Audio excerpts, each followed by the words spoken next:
একদিকে team ডেভিডের bike show, অন্যদিকে one day সিরিজে তাওহিদ হৃদয়ের জেতা ৩৫ লাখ টাকা দামের সেই দামি আলোচিত গাড়িটি। টি-20 সিরিজের পুরস্কারের তালিকায় চেরি ব্র্যান্ডের এই গাড়িটি ছিল না। ওয়ানডে সিরিজে আগেই জিতে নিয়েছিলেন তাওহিদ হৃদয়। গাড়িটি মাকে উপহার দেবেন এই বাংলাদেশি ব্যাটার। হৃদয়ের জেতা গাড়ি সিরিজ শেষে চলে যাচ্ছে তার মায়ের কাছে। এদিকে বাংলাদেশকে টি-20 সিরিজে হোয়াইট ওয়াশ করেছে অস্ট্রেলিয়া। মাঠের লড়াই শেষ, কিন্তু চট্টগ্রামে ম্যাচের পর দেখা গেল এক অন্য টিম ডেভিডকে।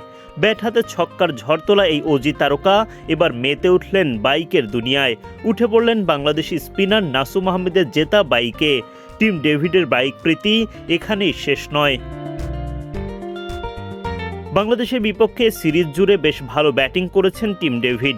প্রথম ম্যাচে ১৬ বলে ২০ রান, দ্বিতীয় ম্যাচে ২৬ বলে ৪৫ রান এবং শেষ ম্যাচে জোড়া ছক্কায় করেন অপরাজিত ফিনিশিং। আর মাঠের সেই ফিনিশারকে এবার দেখা গেল বাইক প্রেমী রূপে। সিরিজের পুরস্কারের বাইকগুলো নিয়ে ঘুরে বেড়ালেন চট্টগ্রামের সবুজ গালিচায়।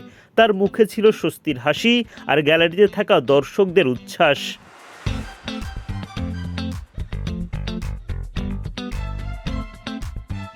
মাঠে ভক্তদের আবদারও ফেরাননি অস্ট্রেলিয়ার এই পাওয়ার হিটার। সেলফি তুলেছেন, হাত নেড়ে শুভেচ্ছা জানিয়েছেন গ্যালারিতে থাকা দর্শকদের। প্রতিপক্ষ দলের খেলোয়াড় হলেও টিম ডেভিডের প্রতি বাংলাদেশি দর্শকদের ভালোবাসা ছিল চোখে পড়ার মতো। সেই ভালোবাসার জবাবও তিনি দিয়েছেন আন্তরিকভাবেই।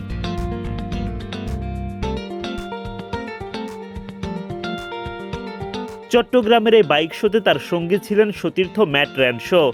বাংলাদেশের দর্শকদের উন্মাদনা দেখে র্যানশো নিজেই মুঠোফোনে ভিডিও ধারণ করতে ব্যস্ত হয়ে পড়েন।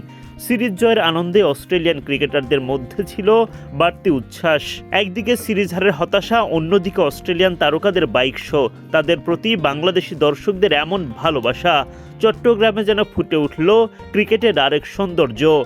মাঠে প্রতিদ্বন্দ্বিতা যতই তীব্র হোক, মাঠের বাইরে সম্মান আর ভালোবাসাই শেষ কথা। ওয়ানডে সিরিজে দারুণ পারফরমেন্স দেখিয়ে আশার আলো জ্বালিয়েছিল বাংলাদেশ দল, কিন্তু টি-20তে সেই ধারাবাহিকতা ধরে রাখতে পারেননি টাইগাররা। ফলে ৩-০ ব্যবধানে সিরিজ জিতে নেয় অস্ট্রেলিয়া। তবে মাঠের ফলাফল যাই হোক, চট্টগ্রামে টিম ডেভিডের এই বাইক প্রেম আর দর্শকদের সঙ্গে তার এমন মুহূর্তগুলো ক্রিকেট ভক্তদের মনে জায়গা করে নিয়েছে আলাদাভাবেই।